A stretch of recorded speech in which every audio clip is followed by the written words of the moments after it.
my son Bobby, gosh, last Thursday, just a few days ago, had knee surgery. I guess he didn't want his mama to get one up on him because he tore his meniscus. You know, I tore my meniscus in each knee and I had to have surgery.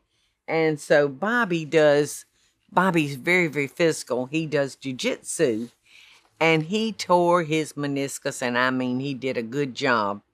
It was a nasty tear. And I know that because the doctor showed me. He put a little teeny camera. He made 2 punctures in Bobby's knee and slipped in a teeny tiny camera in there to take pictures of his meniscus. And I mean, it was a torn up mess. But by the time Dr. Hoffman got through, it looked like a brand new meniscus. So I'm so glad to say he's doing well. But he was under sedation. And he would look up over at me and he'd kind of grin and he'd try to smile. And all of a sudden he had that little smile on his face and he looked over at me. He said, Mama, I think I want some goulash. So I said, okay, son. As soon as he got out of surgery and the doctor came to let us know that he was all right, I took off for the grocery store because I was going to cook my baby some goulash. Well, Bobby said, Mama, you give me the recipe and mine just doesn't taste like yours. So what am I doing wrong? And I said, well, son, that's like another, thing that I really don't measure. You called me a couple of months back and you said, Mama, I'm trying to make the goulash like you said, and it's not like yours. And do you remember what you told me? Yes, I do remember. Okay, well, let's relive it. Hey, Mama. Okay. I'm making your goulash, and it just doesn't look like yours. It doesn't smell like yours. It's just not right. This is not your goulash. You said. Tell me the first thing you've done, son. Okay, well, I browned my meat, and then I drained it. Wrong. Stop right there, is what you said. Now, to make a good goulash or a good meatball or a good spaghetti sauce, a good pot of chili, I always use a mixture of meats. I don't ever just use ground beef. I'll do a ground beef. I'll do a ground chicken. I'll do a ground turkey. I'll do a ground Italian sausage. I'll do a ground pork. I will do like a ground breakfast sausage. So I mix it up in all kind of ways, and I'll usually choose 3 meats that I'm going to use. And more than likely, it is going to be ground beef, ground chicken, and possibly a ground Italian sausage. And sometimes I'll buy the link Italian sausage, and I'll take my scissors and I'll snip it into bite-sized pieces. And I'll do it that way instead of using the ground. But if you look at the ingredients here, I mean, you've got a nice blend of meat. I see that you got a ground beef, you got a sausage, and maybe a chicken is what it looks like. Right. I got a chicken, and that's a mild Italian sausage that's out of the skin.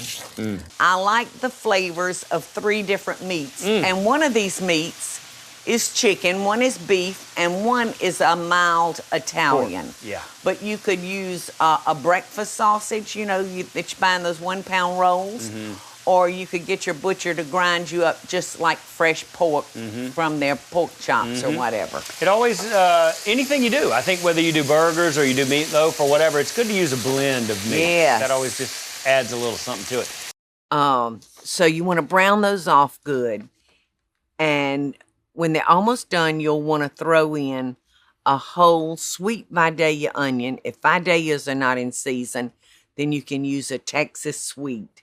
And you'll want to start with a big onion. And you need to mince up about 3 fat cloves of garlic. And you'll want to toss that onion and that garlic in with your ground beef. The space that you live in really affects the way you feel.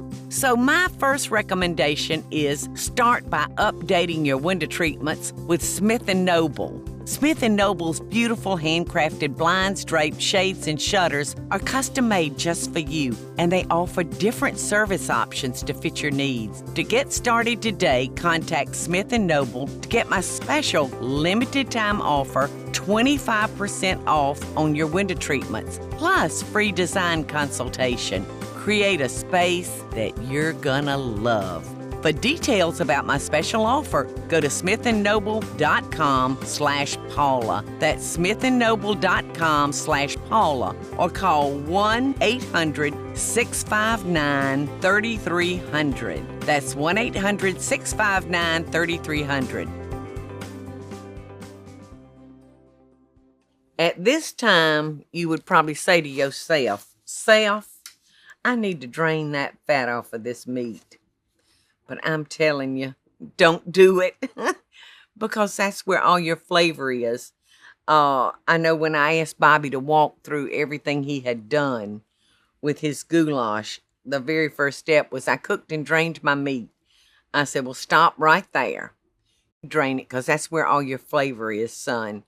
So at this time, I like to add a bouquet of, like, I go out to my herb garden, I'll get thyme and rosemary and flat leaf parsley, you know, and whatever I had, and I'll tie them up with my cooking twine, and I'll throw that over, and then I'm going to add 2 to 3 bay leaves, depending on how big they are. So I made us a little bouquet of the rosemary, basil, and oregano. Beautiful. And like I said, because I don't have time. So what are you gonna do? You just gonna toss that in like that? Yeah, I'm gonna toss this in and let Really? that cook, yes. And then I'm gonna add Into the meat or once the sauce is added? right there, Really? yeah. And then I'll This take is it not out. at all the way that I make goulash. Well, you know what? This recipe's probably not in any of my cookbooks because I never do the same thing twice. And like I said, because I don't have time, I'm gonna add some extra Italian seasoning because remember, Bobby, that, I know you remember. Heck, I'm gonna put it on.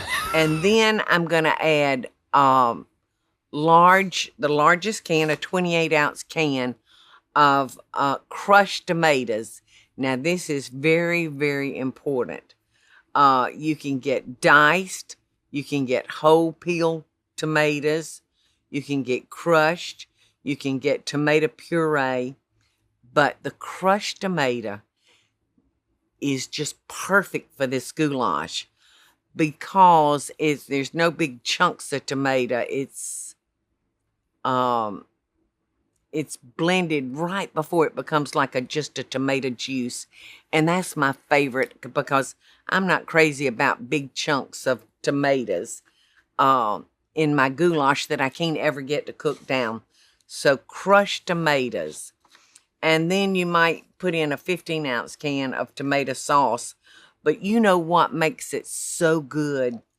I am in love with a product that Rayo's restaurant puts out. You know, Rayo's from New York City. Well, you can now buy their sauces at the grocery store. And they come in jars.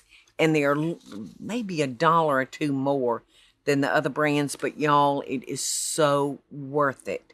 All right, so the rest is kind of, you know, really up to you as to what seasonings you like. We've got our little bouquet of fresh herbs in there, and I'll add about a teaspoon to a tablespoon of red pepper flakes. And, you know, those red pepper flakes are hot, so put that in according to your ability to eat hot. And naturally salt and pepper, or, you know, our house seasoning mix, which is salt, pepper, garlic, and onion powder. And we're going to stir these ingredients and let them cook for a while. Now, I use an elbow macaroni just like I would for macaroni and cheese, that same size and everything of macaroni noodles. Now, there's a couple of different ways that you can do this. You can cook your noodles in with your sauce while it's cooking, or you can cook your noodles in a separate pot of boiling water, drain them, and then add them to your sauce. And I'll do it, you know, different ways. Sometimes I'll cook it. The other day when I cooked it in the sauce while it was cooking. But I really think I like it cooked on the side. I'll take like 2 cups of elbow macaroni and boil them in boiling water until they're soft, and then drain them real good and stir them into my red sauce. Now that is a goulash pot. This is my favorite pot in the whole world. That you think I ought to switch it? Beautiful. Yes. All right, Bobby, don't you worry, son. So just like that, right? No. No? No, you got to pour it in. Goofy. All right. Y'all. So I hope I've helped y'all clarify everything and the steps that I do, because I think my goulash is real, real good. Oh, and even though I've got the bouquet of thyme, rosemary, and parsley, I always add about a tablespoon of Italian seasoning to this, because to me, goulash is Italiano. That ain't a good impression, is it? So y'all enjoy. It's really good. A homemade hamburger helper. The space that you live in really affects the way you feel. So my first recommendation is start by updating your window treatments with Smith & Noble. Smith & Noble's beautiful handcrafted blinds, drapes, shades, and shutters are custom made just for you, and they offer different service options to fit your needs. To get started today, contact Smith & Noble to get my special limited time offer, 25% off on your window treatments, plus free design consultation. Create a space that you're gonna love. For details about my special offer, go to smithandnoble.com/Paula. That's smithandnoble.com/Paula, or call 1-800-659-3300. That's 1-800-659-3300.